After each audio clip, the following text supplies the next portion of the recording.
Dans cette petite vidéo, je te propose de résoudre un petit problème de cinématique, et plus particulièrement qui concerne le mouvement rectiligne uniformément accéléré et le mouvement rectiligne uniforme. Donc, on nous dit qu'une voiture de police part à la poursuite d'une voiture roulant à une vitesse constante de 108 km/h. Celle-ci a 100 mètres d'avance à l'instant où la voiture de police démarre. Elle débute la poursuite avec une accélération de 4 mètres par seconde au carré. C'est-à-dire que chaque seconde, la vitesse de la voiture de police va augmenter de 4 mètres par seconde.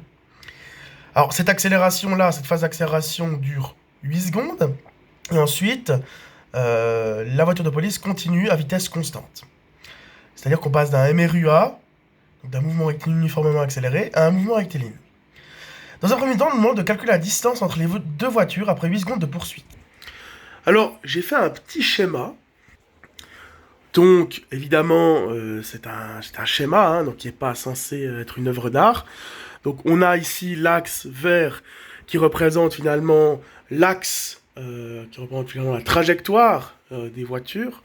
Hein, c'est l'axe sur lequel les voitures vont se déplacer. Il y a donc la voiture de police, hein, que j'ai mis au tout début.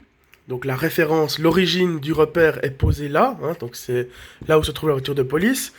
Et donc 100 mètres plus loin, il y a la voiture donc qui est probablement en excès de vitesse, qui roule. Et alors la voiture de police va commencer par effectuer une accélération à raison de 4 mètres par seconde au carré. Et on veut savoir la distance entre les deux voitures après les 8 secondes de poursuite. Comment est-ce que l'on peut savoir ça? Bien, on va calculer simplement la position de la voiture de police après 8 secondes. Donc, comment on peut déterminer la position de la voiture de police après 8 secondes, sachant que l'accélération est de 4 mètres par seconde au carré? Ben, on va pouvoir utiliser une formule assez simple, qui est celle qui dit que la position, donc dans un MRUA en fonction du temps, est égale à 1 demi de AT carré, plus V0 fois T, plus X0. Alors, en l'occurrence, X0, c'est la position initiale. J'ai placé mon axe de façon à me simplifier la vie. Donc, stratégiquement, j'ai placé l'origine du repère, l'origine de mon repère, oui, pile poil sur la voiture de police à l'instant initial. Donc, du coup, la position initiale, elle est de 0, hein, évidemment. Donc, ce terme-là s'annule. La vitesse initiale, elle ne dispose pas de vitesse initiale puisqu'elle accélère directement. Donc du coup, l'équation horaire de position a été écourtée. Alors, nous on veut déterminer la position après 8 secondes. On détermine la position après 8 secondes. On connaît l'accélération. Et on connaît... L'accélération est de 4 mètres par seconde. Et on connaît le temps.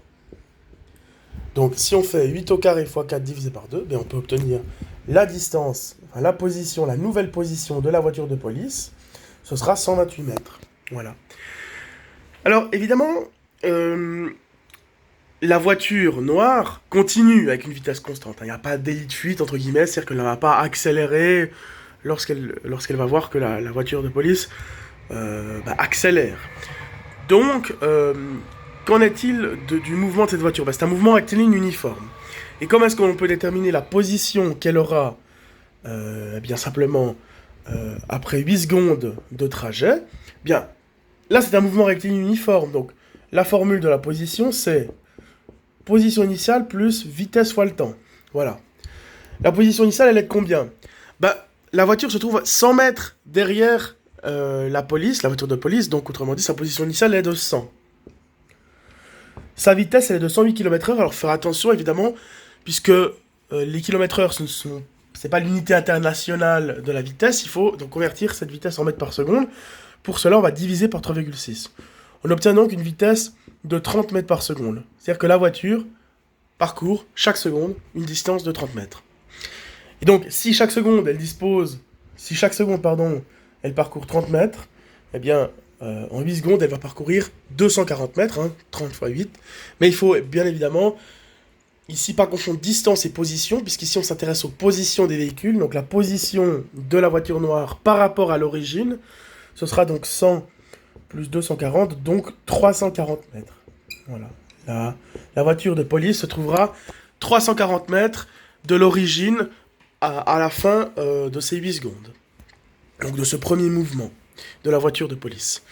Donc si la voiture de police, la voiture qui est poursuivie, donc ici la voiture noire, se trouve à 340 mètres de l'origine, et que la voiture de police se trouvera à 128 mètres de l'origine, et la distance, c'est quoi?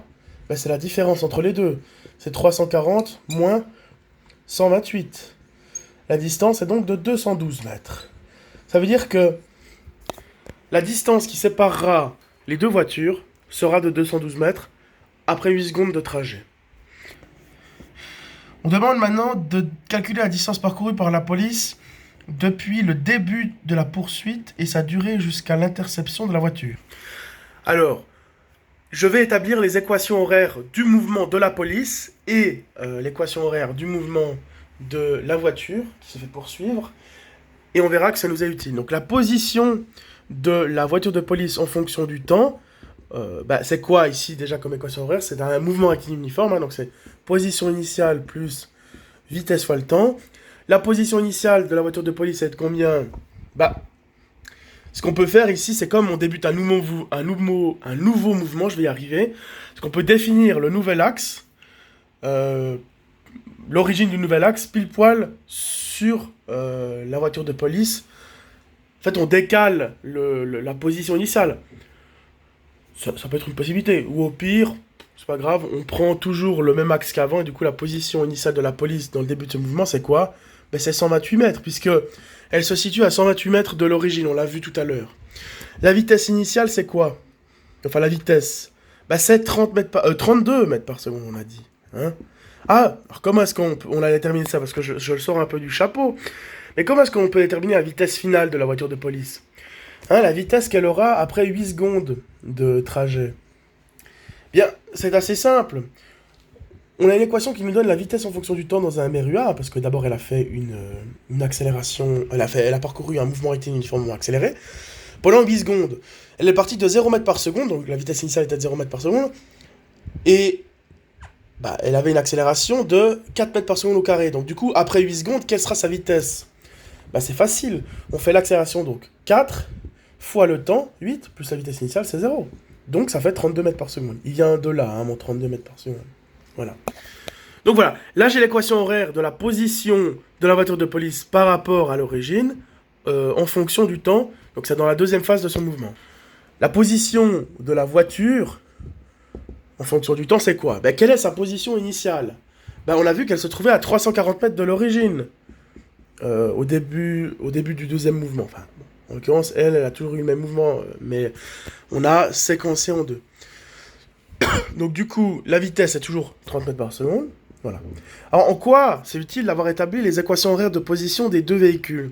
Eh bien, maintenant, je vais pouvoir déterminer simplement, très facilement, quand est-ce que les deux voitures disposeront de la même position. Je veux que la position de la voiture de police soit égale à la position de la voiture poursuivie.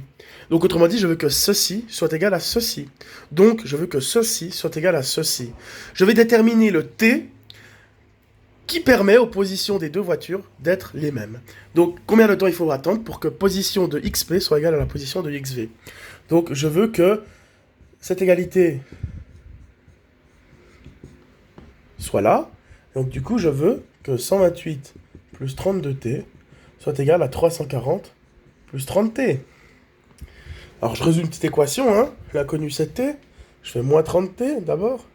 Donc, ça fait 128 plus 2t qui est égal à 340, je fais moins 128, j'ai donc 2t qui est égal à 212, je divise par 2, donc t est égal à 106 secondes. Donc 106 secondes. Alors, c'est pas la durée de la poursuite, parce que nous on veut la durée de la poursuite. Depuis le début, c'est 106 secondes, donc le temps qu'il faut à la voiture de police pour rattraper la voiture, mais en partant de la deuxième phase du mouvement. Or, il ne faut pas oublier les 8 premières secondes du mouvement rectiligne uniformément accéléré de la voiture de police. Donc du coup, la durée totale, c'est 106 plus 8, donc 114 secondes. Donc finalement, un peu moins que 2 minutes. Et maintenant, comment est-ce que je vais déterminer la distance totale parcourue? Il suffit de remplacer 106 dans cette expression, j'aurai déjà la position de la voiture de police après 106 secondes, donc je fais 128 plus 32 fois 106. La réponse est 3520 mètres.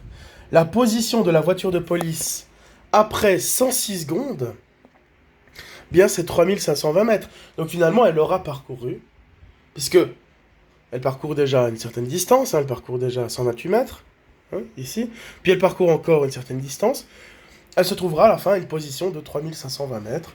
Donc du coup, elle aura le trajet, la distance parcourue au total, c'est 3,52 km par la voiture de police. Voilà. Maintenant, il y a une petite question. Représentez la position de chaque voiture sur un même graphe. Alors, je ne vais pas faire un graphique précis à l'échelle, etc. Mais je vais te donner une idée. Donc déjà, le graphique qui nous donne... Ah, c'est pas la vitesse, pardon. C'est la position en fonction du temps. Donc le graphique qui nous donne la position en fonction du temps, qu'est-ce que c'est?